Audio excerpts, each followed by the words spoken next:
بسم اللہ الرحمن الرحیم۔ السلام علیکم ناظرین، آپ دیکھ رہے ہیں سچ سویرا اور میں ہوں ہمار سلان۔ امید کرتے ہیں آپ سب خیریت سے ہوں گے۔ ناظرین، آج جمعے کا مبارک دن ہے اور اس دن کی فضیلت کے حوالے سے ہم سب بخوبی آگاہ ہیں، تو کوشش کریں کہ آج کے دن سے منسوب جتنے بھی فضائل ہیں ان کی ادائیگی کو یقینی بنائیں، جن میں غسل کرنا، خوشبو لگانا، اچھے پاک صاف کپڑے پہننا، باوضو رہنا، زیادہ سے زیادہ درود و سلام کا ورد کرنا، نماز کی پابندی کرنا اور دعا کرنا شامل ہے۔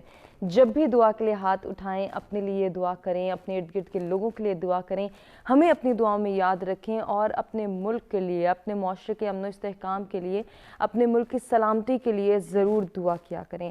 آج کے ٹاپک کے حوالے سے اگر بات کریں تو آج کا ٹاپک بھی یہی ہے کہ دعا کتنی اہمیت کی حامل ہے۔ دعا کو عبادت کا اہم جز کہا گیا ہے۔ بعض اوقات ہم دیکھتے ہیں کہ ہم دعا نہیں مانگتے، بہت سارے ایسی چیزیں جو کہ ہماری دعا میں شامل ہونی چاہیے، دعا کے آداب کنسیڈر ہوتے ہیں، ان کے حوالے سے آج ان ڈیٹیل ہم پروگرام میں جانیں گے کہ دعا کرنے کے آداب کیا ہیں۔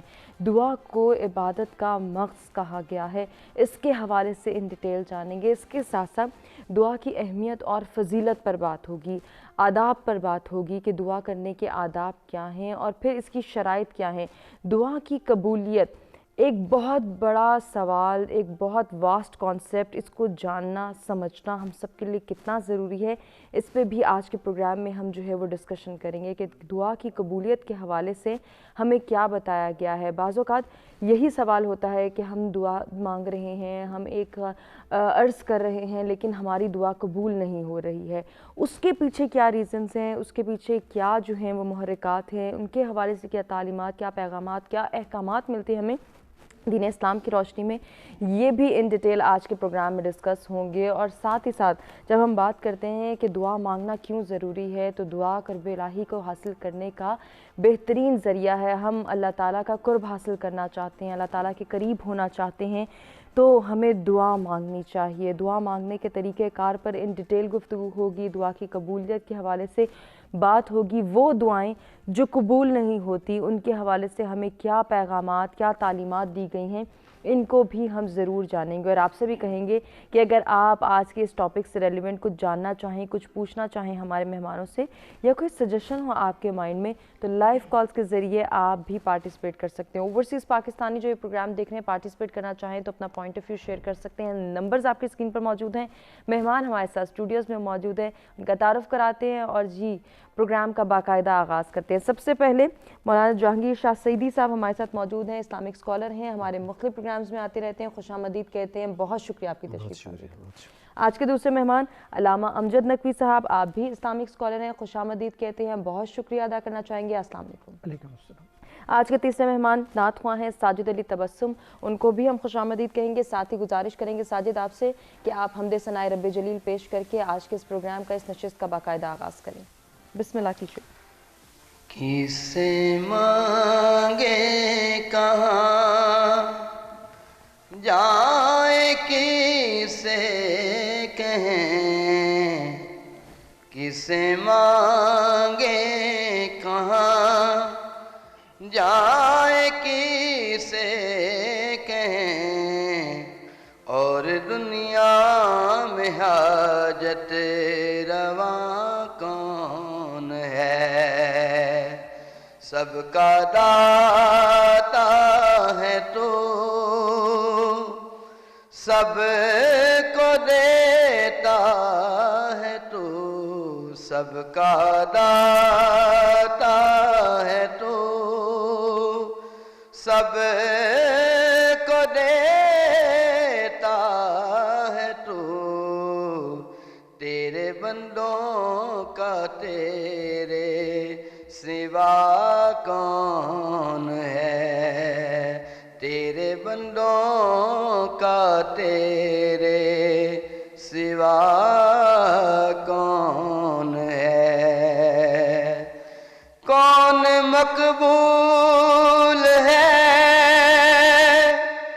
کون مردود ہے؟ کون مقبول ہے، کون مردود ہے؟ بے خبر کیا خبر کون ہے جب تلیں گے عمل سب کے میزان پر جب تلیں گے عمل سب کے میزان پر تب کھلے گا کہ کھوٹا کھرا کون ہے سب کا داتا ہے تو سب کو دیتا ہے تو تیرے بندوں کا تیرے سوا کون ہے اولیاء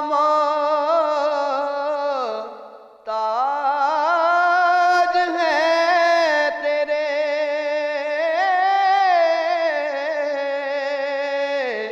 اولیاء محتاج ہیں تیرے اے رب کل تیرے بندے سب انبیاء اور رسل ان کی عزت کا باعث ہے تیری نسبت تیری ان کی پہچان ہے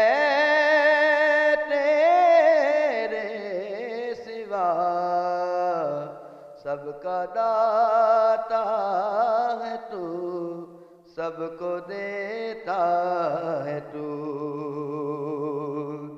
ابتدا بھی وہی انتہا بھی وہی ابتدا بھی وہی انتہا بھی وہی نا خدا بھی وہی ہے خدا بھی وہی ہے جو سارے جہانوں میں جلوہ نما اسی احد کے سوا دوسرا کون ہے کسے مانگے کہاں جائے کسے کہیں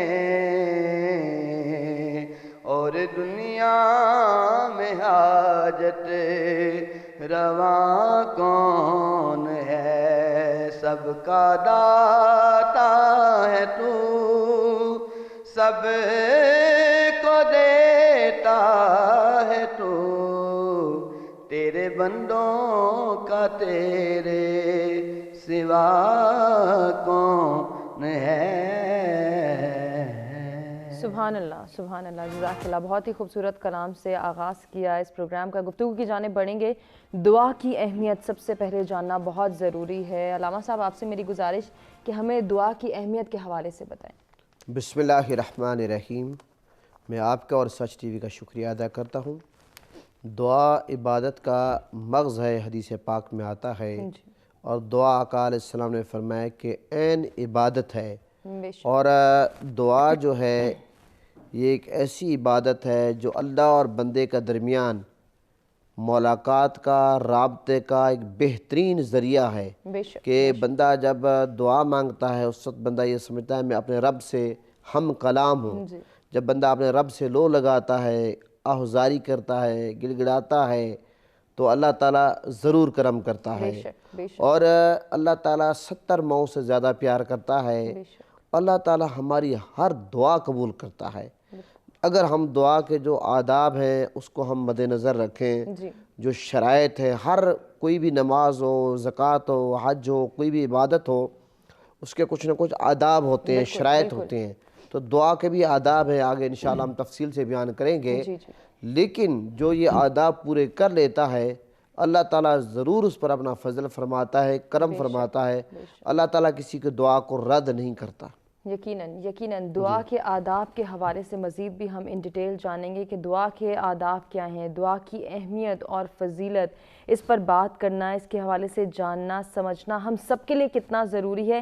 آپ سے بھی کہیں گے کہ آپ اگر ہمارے علماء کرام سے کچھ جاننا چاہیں، کچھ پوچھنا چاہیں دعا کے آداب کے حوالے سے، دعا کی قبولیت کے حوالے سے، ان دعاؤں کے حوالے سے جو کہ قبول نہیں ہوتی، ان کے حوالے سے کیا تعلیمات ہیں، کیا پیغامات ہیں، ہمیں اس کے حوالے سے کن آداب کو فالو کرنا ہے، کن چیزوں کو مد نظر رکھنا ہے، دعا کے تقاضے کیا ہیں، ہم سے دعا کے تقاضے کیوں پورے نہیں ہو پاتے، اس کے پیچھے ریزن کیا ہے، کیونکہ کہیں نہ کہیں ہم یہ دیکھتے ہیں، اس کے حوالے سے بھی ہم ضرور اپنے دونوں مہمانوں سے گفتگو کریں گے کہ ہم بہت تیزی میں ہیں، جلد بازی میں ہیں، شاید ہم عبادت کو تو پورا کرنا چاہتے ہیں لیکن کہیں نہ کہیں عبادت کے مغز کو چھوڑ دیتے ہیں۔ ہم کہتے ہیں دعا بعد میں مانگ لیں گے، ابھی ہم نے نماز ادا کر لی ہے، ابھی ہم نے فرض ادا کر لیے ہیں، ہم دعا بھی نہیں کر رہے، دعا ہم بعد میں کر لیں گے۔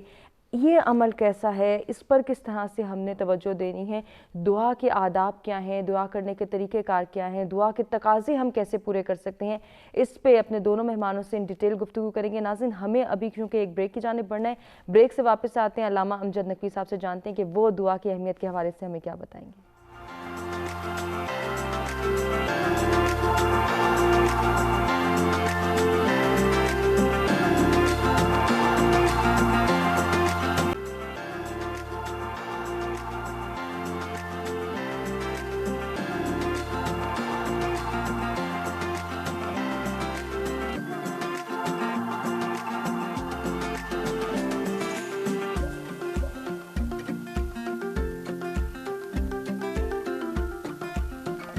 جی ویلکم بیک، سچ سویرا میں ایک مرتبہ پھر سے آپ کو کہیں گے خوش آمدید۔ آج کا موضوع جس پر گفتگو کا سلسلہ جاری ہے، دعا کے حوالے سے، دعا کی اہمیت اور فضیلت ہم جان رہے ہیں، اس کے ساتھ ساتھ دعا کرنے کی شرائط کیا ہیں، آداب کیا ہیں اور کس طرح سے ہم جو ہے وہ دعا کے تقاضے پورے کر سکتے ہیں، اس پر بھی آج کے پروگرام میں ان ڈیٹیل ہم ڈسکشن کریں گے۔ آپ بھی اس حوالے سے کچھ پوچھنا چاہیں، کچھ جاننا چاہیں ہمارے مہمانوں سے، یا کوئی سجیشن آپ کے مائنڈ میں ہو تو لائیو کالز کے ذریعے آپ بھی پارٹیسپیٹ کر سکتے ہیں۔ علامہ امجد نقوی صاحب سے گزارش کہ وہ دعا کی اہمیت کے حوالے سے ہمیں بتائیں۔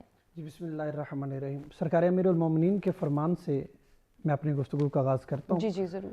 سرکار فرماتے ہیں کہ اگر مجھ علی کا دل کرے کہ میں اللہ سے باتیں کروں تو میں دعا کرتا ہوں، سبحان اللہ۔ اور جب مجھ علی کا دل کرے کہ اللہ مجھ سے باتیں کرے تو میں قرآن مجید کی تلاوت کرتا ہوں۔ سبحان اللہ۔ تو دعا کرنا در حقیقت اللہ سے بات کرنے کا طریقہ ہے۔ بالکل ایسے ہی۔ اب اللہ سے بات ہم نے اگر کرنی ہے تو وہ طریقہ کیا ہے؟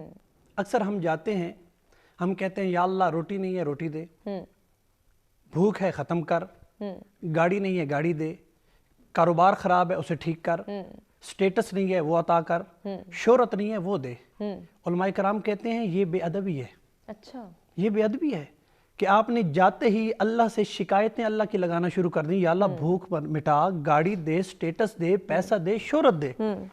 تو علماء کہتے ہیں کہ اگر دنیا میں کوئی بندہ تم پر احسان کرے تو پورا سال تمہارا منہ تھکتا نہیں ہے اس کی تعریف کرتے ہوئے کہ ہم آپ کے پاس آئے تھے، آپ نے ہمیں بہتر کھانا کھلایا تھا، آپ نے ہمیں بہتر رہائش دی تھی، آپ نے ہمارا خیال رکھا تھا، تو اس کا مطلب ہے کہ دنیا کا کوئی بندہ آپ پہ دنیاوی تھوڑا سا احسان کرے تو آپ کا منہ اس کی تعریف کرتے کرتے تھکتا نہیں۔ وہ اللہ جس نے تجھے سالم بدن دیا، جس نے بہترین زبان دی، جس نے بہترین جسم دیا، جس نے بہترین اولاد دی، جس نے تجھے دنیا کی بہترین نعمتیں دی، تو اس سے جب تو کچھ مانگ تو پہلے اس کا شکر گزار بن، اور یہ کر کہ یا اللہ تیرا شکریہ، میں تیرا شکر گزار ہوں کہ تو نے مجھے سالم بدن دیا، اگر تو چاہتا تو اس بدن میں نقص بھی پیدا کر سکتا تھا، تو نے مجھے سالم اولاد دی، تو نے مجھے بہترین رہنے کے لیے زندگی عطا فرمائی، بہترین بدن دیا۔ پہلے اللہ کی ان دی ہوئی نعمتوں کا انسان شکر بجا لائے، پھر اس کے بعد کہے کہ یا اللہ تو جانتا ہے میری ضرورت کیا ہے، اور تو یہ بھی جانتا ہے کہ میرے لیے فائدہ مند کیا ہے۔ یا اللہ میں تجھ سے یہ دعا مانگ رہا ہوں، اگر یہ دعا میرے حق میں بہتر ہے تو قبول فرما، اگر میرے حق میں بہتر نہیں ہے تو جیسے تو چاہے میں تیری رضا میں راضی ہوں۔ بے شک۔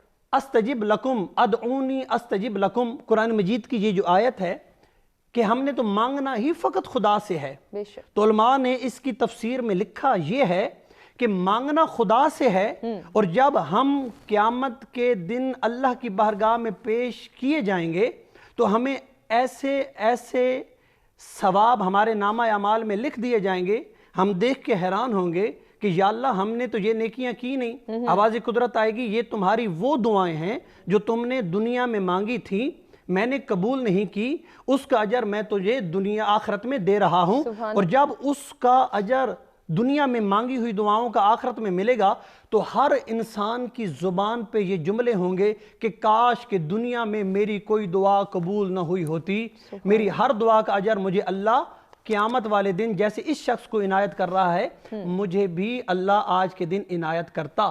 تو دعا ضروری نہیں ہے کہ جو ہم مانگیں جسے ہم بہتر سمجھ رہے ہیں وہ ہمارے حق میں بہتر ہو، بہتر وہی ہوگا جو اللہ کہے۔ اور ہم نے پہلے تو یہ طریقہ کرنا ہے کہ ہم نے جا کے اللہ کے سامنے شکایتیں نہیں کرنی، پہلے اللہ کے سامنے دی ہوئی نعمتوں کا شکر بجا لانا ہے، پھر اس کے بعد ہم نے اپنا مطمع نظر اللہ کی بارگاہ میں پیش کرنا ہے۔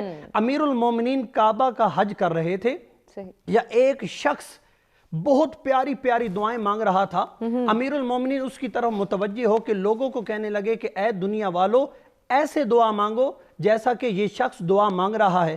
پہلا چکر مکمل کیا، دوسرا چکر مکمل کیا، جب تیسرا چکر مکمل کیا نا تو مولا امیر المومنین نے اس شخص کی زبان سے یہی دعائیں سنی، یا اللہ رزق نہیں ہے رزق دے دے، اولاد نہیں ہے اولاد دے دے، یہ چیز نہیں ہے یہ دے دے۔ امیر المومنین آگے گئے اور اس کا کندھا ہلا کے کہنے لگے پہلے تو اللہ کی تعریف کر رہا تھا، اب تو اللہ سے مانگنے پہ آ گیا ہے، تو اللہ کی تعریف کر کے اللہ سے لے، کیونکہ تو جتنا اللہ کا شکر بجا لائے گا، جتنا اللہ کے سامنے سجدہ ریز ہوگا، اللہ تمہاری دعاؤں میں اتنا زیادہ اثر پیدا کر دے گا۔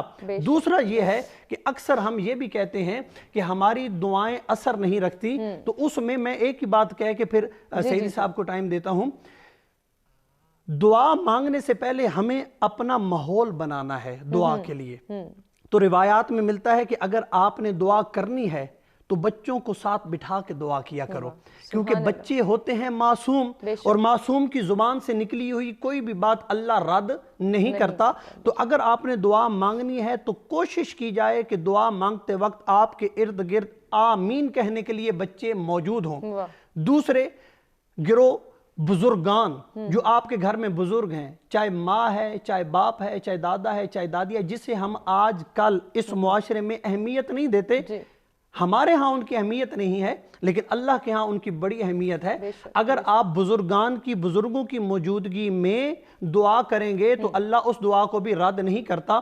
اسی میں ایک واقعہ بھی ہے، محمد علی نامی ترمز کا رہنے والا ایک شخص تھا، اس نے ارادہ کیا کہ میں علم دین حاصل کرنے کے لیے قم جاتا ہوں۔ جیسے ہی وہ جانے لگا اپنے دو دوستوں کے ساتھ، ماں کو پتہ چلا، ماں رونے لگ گئی، اور ماں نے کہا کہ میں تیرے بغیر گزارا کیسے کروں گی، تو علم دین سیکھنے کے لیے چلا جائے گا، میرا گزارا کیسے ہوگا، لہذا تو علم دین سیکھنے کے لیے نہ جا، تو میرے پاس رک جا۔ اس نے ماں کی اس خواہش کا احترام کرتے ہوئے جانے سے انکار کیا۔ دو لوگ چلے گئے اس کے دوست، یہ رہ گیا، لیکن اسے افسوس اتنا تھا، یہ روتا رہتا تھا کہ یہ جائیں گے علم دین حاصل کریں گے، یہ عالم بن کے آ جائیں گے اور میں جاہل کا جاہل رہ جاؤں گا۔ یہ بڑا گریا کرتا تھا، روتا تھا، لیکن اس نے اپنی ماں کے حکم کو یعنی کہ پیچھے نہیں رکھا، اپنی ماں کے حکم کی تعمیل کی۔ ایک دن ایسا ہوا کہ یہ دریا کے کنارے پانی بھرنے کے لیے گیا، یا ایک نورانی چہرے والا شخص اس کی خدمت میں آیا اور آ کے کہنے لگا کہ اے محمد علی تو رو کیوں رہا ہے؟ اس نے کہا، محمد علی نے، کہ اے بزرگوار میری ماں مجھے علم دین میں سیکھنے کے لیے جا رہا تھا، وہ راضی نہیں تھی، لہٰذا اس لیے میں سیکھنے کے لیے نہیں گیا۔ تو وہ نورانی شخص کہتا ہے چلے ٹھیک ہے کوئی بات نہیں، اگر تو سیکھنے کے لیے نہیں گیا تو میں تجھے سکھا دیتا ہوں، تو روزانہ مجھ سے کلاس لے۔ تو محمد علی نے روزانہ اس سے کلاس لینا شروع کی۔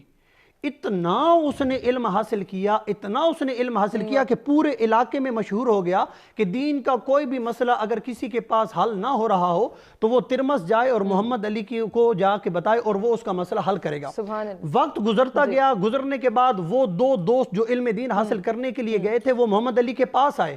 اب دعا کا اثر کیا ہوتا ہے، وہ محمد علی کے پاس آئے اور آ کے کہنے لگے کہ ہم قم سے آئے ہیں تمہارے پاس مسئلہ پوچھنے کے لیے۔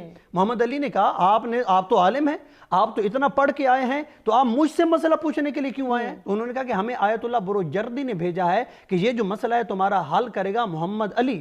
تو انہوں نے بیان کیا, محمد علی نے حل کر دیا. پھر محمد علی حیران ہوا کہ یہ علم میرے پاس آیا کہاں سے؟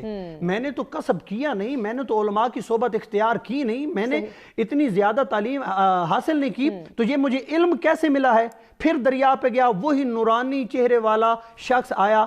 تو محمد علی نے کہا کہ آپ مجھے یہ تو بتائیں کہ آپ ہیں کون؟ انہوں نے کہا میں خضر نبی ہوں جو تجھے تعلیم دینے کے لیے آیا ہے, اور میں آیا اس لیے ہوں کہ تو نے اپنی ماں کے حکم کو پورا کیا. وہ روزانہ تیرے لیے دعا کرتی تھی اور اللہ پہ واجب ہو گیا کہ تیری ماں کی دعا کو کبھی رد نہ کرے. اس نے تیری اس فرما برداری کے تحت تیرے علم کی ضرورت کو بھی پورا کیا اور تیری ماں کو تیرے حق میں دعا, تیری ماں کی دعا کو تیرے حق میں قبول بھی کیا. تو اگر قبولیت آپ حاصل کرنا چاہتے ہیں تو پہلے ماحول بنایا جائے کہ آپ کی والدہ, آپ کے بزرگ, آپ کے رشتہ دار آپ سے راضی ہوں. جب یہ راضی ہوں گے پھر اللہ بھی راضی ہو جائے گا. سبحان اللہ, سبحان اللہ. کنٹینیو کریں گے ڈسکشن کو. ذکی حسین ذکی صاحب ہمارے ساتھ ٹیلی فون لائن پر موجود ہے. جی السلام علیکم ذکی صاحب. وعلیکم السلام. جی فرمائیے گا. میں جی پوچھنا چاہتا ہوں مولانا صاحب سے, جی معلومات لینا چاہتا ہوں. جی جی. کیا بھئی ہر آدمی کی دعا قبول ہوتی ہے؟ نمبر 1. نمبر 2, ہم خود دعا مانگیں یا کسی, جس طرح بزرگ ہوتا ہے کوئی یا اہل علم ہوتا ہے جو جی جی مولانا صاحب ہوتے ہیں, امام مسجد ہوتے ہیں وغیرہ وغیرہ, جو ان سے دعا منگانی چاہیے یا ہمیں خود دعا مانگنی چاہیے؟ اللہ تعالیٰ قبول کرتا ہے. ٹھیک ہے, بہت شکریہ ذکی حسین ذکی صاحب. آپ کے سوال کا جواب ضرور لیں گے. سعیدی صاحب میں بس ان کے سوال کی جواب یہی ہے کہ میں نے ابھی جو بات کی ہے, دعا آپ خود بھی مانگیں لیکن اپنے پاس معصوم بچوں کو بھی بٹھائیں اور بزرگان کو بھی بٹھائیں, اور علماء کی صحبت میں اگر بیٹھ کے دعا مانگے تو زیادہ ثواب. کیا بات ہے, بہت خوب. جی علامہ صاحب آپ سے میرا سوال دعا کے آداب کے حوالے سے, دعا کے تقاضے کیا ہیں ان کے حوالے سے ہمیں بتائیے. میں عرض کروں گا کہ سب سے پہلے دعا کے جو آداب ہیں, جب ہم دعا مانگنے لگے تو ہمیں یہ خیال کرنا چاہیے کہ ہم نے جو لقمہ کھایا ہے وہ حلال کا ہے یا حرام کا ہے. اگر کوئی بندہ لقمہ حرام کھائے پھر یہ توقع کرے کہ میری دعا قبول ہوگی, دعا قبول نہیں ہوتی. حدیث پاک کا مفہوم یہ ہے کہ ایک شخص دعا مانگ رہا تھا, اس کے بال بکھرے ہوئے تھے. حدیث پاک میں آتا ہے حالانکہ اس کا کھانا حرام تھا, پینا حرام تھا, لباس حرام تھا. اس حدیث پاک سے پتہ چلا کہ لباس بھی حلال کا ہونا چاہیے, کھانا بھی حلال کا ہونا چاہیے اور پینا بھی حلال کا ہونا چاہیے. جب ہم یہ ہمارا کھانا پینا پاک ہوگا, اس کے بعد یہ ہے کہ جب ہم دعا کریں تو سب سے پہلے ہم درود شریف پڑھیں. صحیح. آقا علیہ السلام کا فرمان ہے کہ دعا کے اول آخر اگر درود شریف نہ پڑھا جائے تو دعا زمین آسمان کے درمیان رہتی ہے. اس کی بنیادی وجہ یہ ہے کہ اللہ تعالیٰ اولاد سے پاک ہے, بیوی سے پاک ہے, ماں باپ خاندان سے پاک ہے. ویسے دنیا کا یہ قاعدہ قانون ہے کہ جب آپ نے کسی کے جذبات کو ابھارنا ہو, کوئی بھی بھکاری آتا ہے, منگتا آتا ہے, کہتا ہے آپ کے اولاد کی خیر ہو, آپ کے بھائی کی خیر ہو, خاندان کی خیر ہو, جذبات کو ابھارتا ہے. صحیح. اب اللہ تعالیٰ کی جو رحمت ہے اس کو جوش اگر ہم نے دلانا ہے تو ہم نبی پاک صلی اللہ علیہ وسلم اور نبی پاک صلی اللہ علیہ وسلم کی آل پر جب ہم درود پڑھتے ہیں تو اللہ تعالیٰ کی رحمت جوش میں آتی ہے. تو اس لیے اگر آپ دعا کے اول آخر درود شریف نہ پڑھیں, حدیث کی روشنی میں دعا زمین آسمان کے درمیان رہتی ہے. ایک تو دوسری بات یہ ہوگی. تیسری بات یہ ہے, تیسری بات آپ سے جانیں گے علامہ صاحب, اور مزید بھی دعا کے آداب کے حوالے سے گفتگو کے سلسلے کو آگے بڑھائیں گے. ناظرین ہمیں ایک بریک کی جانب بڑھنا ہے, بریک سے واپس آتے ہیں کنٹینیو کرتے ہیں.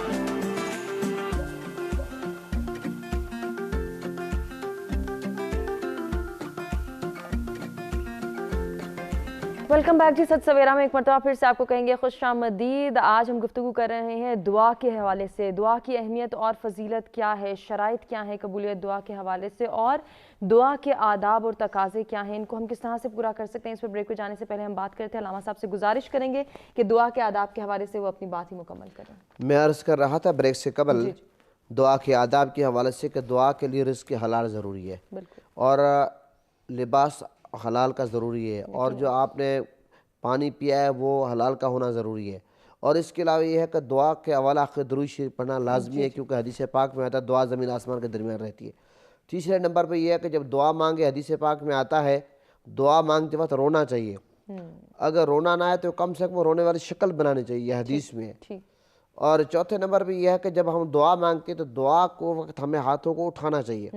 آقا علیہ السلام اس قدر ہاتھ بلند کرتے تھے کہ آقا علیہ السلام کی بغل کی سفیدی نظر آتی تھی.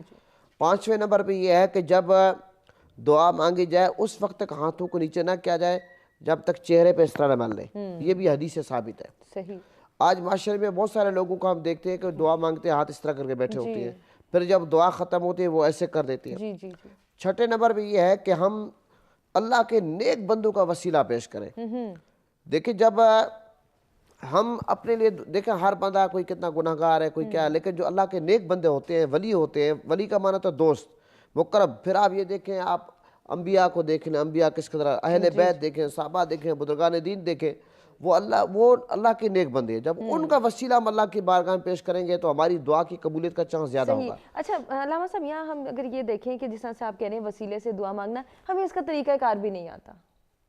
ہاں, طریقہ کار اس کا یہی ہے کہ جس ہستی کا ہم وسیلہ پیش کریں ہمیں اس سے اللہ کا بندہ سمجھنا چاہیے. وہ نبی ہو, وہ صحابی ہو, وہ اہل بیت ہوں, وہ بزرگان دین ہو, وہ اللہ کے کوئی بھی ہو, ہمیں اس کو اللہ کا بندہ سمجھنا چاہیے اور یہ سمجھنا چاہیے یہ اللہ کا مقرب بندہ ہے. دیکھیں جو جتنی عبادت کرتا ہے, جو جتنا متقی ہے, جو جتنا پرہیزگار ہے, وہ اللہ کا اتنا مقرب بندہ, اللہ کے قریب ہے, فرمان بردار ہے. تو اس کا جب ہم اس اللہ کی بارگاہ میں وسیلہ پیش کر رہے ہیں, دنیا میں آپ دیکھیں اگر کوئی بندہ کسی MNA کے قریب ہے, کسی MP کے قریب ہے, صدر وزیر اعظم کے قریب ہے, تو اس کی بات زیادہ مانی جاتی ہے. یہ میں نے صرف مثال بنتی نہیں ہے, سمجھانے کے لیے عرض کیا تاکہ ناظرین سمجھے. اسی طرح جو اللہ کے جو بندہ جتنا نیک ہے وہ اللہ اس کی اتنی مانتا ہے. اس لیے ہم اللہ کے نیک بندوں کا واسطہ پیش کرتے ہیں. آپ نبی پاک صلی اللہ علیہ وسلم کا واسطہ, سیدہ کائنات کا واسطہ, پنجتن پاک کا, اہل بیت کا, صحابہ کا, بزرگان بری سرکار کا واسطہ پیش کرتے ہیں. اور اس کے علاوہ یہ ہے دعا جو ہے جب ہم دعا مانگیں صرف اپنی ذات کے لیے نہ مانگیں, ہم دعا میں اور لوگوں کو شامل کریں. یہ دعا کے آداب ہیں, کیونکہ ہمیں تنگ نظر نہیں بننا چاہیے, سوچ کو محدود نہیں رکھنا چاہیے, ہمیں اپنی سوچ کو وسیع کرنا چاہیے, اپنی دعا میں اور لوگوں کو شامل کرنا چاہیے. بالخصوص دیکھیں آپ یہ کرونا کے دن ہے, کرونا کے بیماروں کے لیے دعا کرنی چاہیے, اللہ اس بیماری سے ہمیں چھٹکارا عطا فرما. فلسطین کے لیے, کشمیروں کے لیے, پاک فوج کے لیے, پاکستان کے لیے, اور جہاں بھی مسلمانوں پر ظلم ہو رہا ہے, مسلمان دبے ہوں, اللہ تعالیٰ مسلمانوں کو اللہ کامیابی عطا دعا کریں. کیوں؟ اس کا فائدہ یہ ہے کہ جب آپ کسی کی غیر موجودگی میں دعا کرتے ہیں, حدیث پاک میں اللہ تعالیٰ ایک فرشتہ مقرر کہتا ہے تجھے بھی ایسے نصیب ہو, تجھے بھی ایسے نصیب ہو. اب دعا تو ہم لوگوں کے لیے کر رہے ہیں, لیکن وہ چیزیں ہمارے, اچھا ہم لوگوں کے لیے دعا کریں, ہمارے لیے فرشتہ دعا کر رہا ہے. اب ہماری دعا قبول ہو یا نہ ہو, فرشتے کی دعا کی قبولیت میں کوئی شک نہیں ہے. فرشتے جو کرتے ہیں اللہ کے حکم سے کرتے ہیں. اس لیے جب کسی کی غیر موجودگی میں دعا کریں اس کے بہت سارے فوائد ہیں. تو یہ دعا کے آداب ہمیں مد نظر رکھنے چاہیے. خشوع اور خضوع بہت ضروری ہے. اللہ کی رضا کے لیے ہم دعا کریں, دکھاوے کے لیے نہ کریں. اور دعا ایک ایسی عبادت کہ آپ یہ دیکھیں نماز کے لیے ٹائم مقرر ہے, روزے کے لیے مقرر ہے, حج کے لیے مقرر ہے, زکوٰۃ کے لیے مقرر ہے, سال کے بعد آپ نے زکوٰۃ دینی ہے. لیکن یہ بات ذہن نشین کر لیں, دعا ایک ایسی عبادت ہے کہ جس وقت دعا کریں اللہ قبول کرتا ہے. ہاں یہ ہے کہ کچھ گھڑیاں ایسی آتی ہیں, مثال جمعے کے دن گھڑی ایسی آتی ہے. آپ سے ہی جانتے ہیں, امتیاز ہمارے ریگولر کالر ہمارے ساتھ موجود ہے, دیکھتے ہیں وہ کیا شیئر کرنا چاہیں گے یا کیا پوچھنا چاہیں گے. السلام علیکم امتیاز. وعلیکم السلام میم, بہت اچھی بات ہے جمعے کے حوالے سے آپ اہتمام فرماتی ہیں, اللہ آپ کو خوش رکھے, زندگی دے. میں دعوت دوں گا تمام عالم اسلام کو کہ آقا کریم صلی اللہ علیہ وسلم پہ کثرت درود کا اہتمام فرمائیں, اور ان کی آل پر بھی مجھے بھی دعاؤں میں یاد رکھیں اور سب کو دعاؤں میں یاد رکھیں. اور یہ علماء اکرام کے سامنے میں کیا کہہ سکتا ہوں, بس اپنی ایک رائے میں دینا چاہتا ہوں دعا کے بارے میں جو میں نے پڑھا اور سمجھا اور سنا ہے. میں دعا کیا ہے ہمیں نہیں معلوم تھا, آج سے پہلے بہت پہلے کہ دعا کہیے تو اللہ پاک نے ہمیں سکھایا. حضرت آدم علیہ السلام کی تخلیق کے بعد سے اللہ پاک نے دعا انبیاء علیہ السلام کو سکھایا. تو مقصد کہنے کا یہ کہ دعا سکھانے والا بھی اللہ پاک, تو آپ یہ سمجھ جائیں کہ دعا بتانے والا اللہ پاک, تو پھر اس کی کتنی اہمیت ہوگی. اور دعا نہ مانگنا اللہ پاک سے تکبر کے زمرے میں آتا ہے, اور دعا عاجزی اور انکساری سے مانگنا چاہیے. اور اللہ پاک ایسا معبود برحق ہے جو مانگنے سے خوش ہوتا ہے. دنیا میں آپ 1 سے 2 دفعہ 3 دفعہ 4 دفعہ کسی سے مانگ لیں تو آپ کو اس طریقے سے ذلیل کرے گا کہ آپ شاید پلٹ کے نہ دیکھیں, مگر وہ واحد مالک کائنات ہے جو دعا مانگنے سے اپنے بندوں سے خوش ہوتے ہیں, راضی ہوتے ہیں, اور دعا نہ مانگنے سے وہ ناراض ہوتے ہیں. اور تمام انبیاء علیہ السلام کو اللہ پاک نے اپنے اپنے حساب سے دعا